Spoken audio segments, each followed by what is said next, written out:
Alright guys, ito yung ilang politiko kabilang sina Congressman Benny Abante, Congressman Dan Fernandez, Franz Castro, Arlene Brosas, Stella Kimbo, si Antonio Trillanes IV, at si Governor Gwen Garcia, mga hindi pinalad sa election 2025. Ilang kilalang kandidato na tinalo sa eleksyon.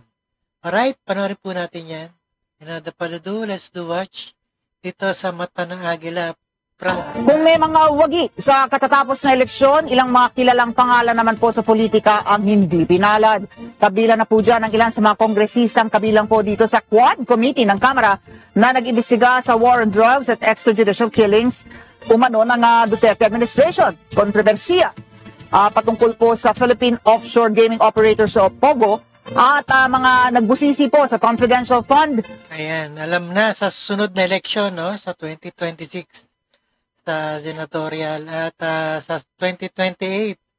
At wag nyo iboto yan, mga yan. Alright? At budget news ng Office of the Vice President. Talo po sina Congressman Benny Abante ng 6th District ng Maynila at si Congressman Dan Fernandez naman ng Laguna.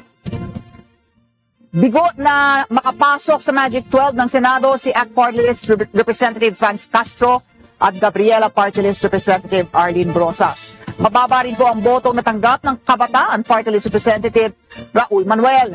Talo rin sa pagkaalkalde sa Marikina si Congresswoman Stella Kimbo at hindi rin po pinalad sa mayoralty race ng Caloocan City si dating Senador Antonio Trillanes IV. Bigo rin masungkit ni Governor Gwen Garcia ang boto naman ng mga taga Cebu para maibalik siya sa pwesto.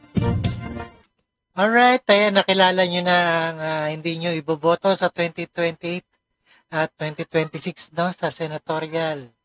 Alright, ilang kabilang politiko ang hindi pinalad. Yan, Congressman Benny Abante, Congressman Dan Fernandez, Franz Castro, Arlene Brosas, Stella Kimbo, Antonio Trillanes IV at si Governor Gwen Garcia. At maraming salamat sa panonood, pakikinig. Ito kay Rob Trip and peace out.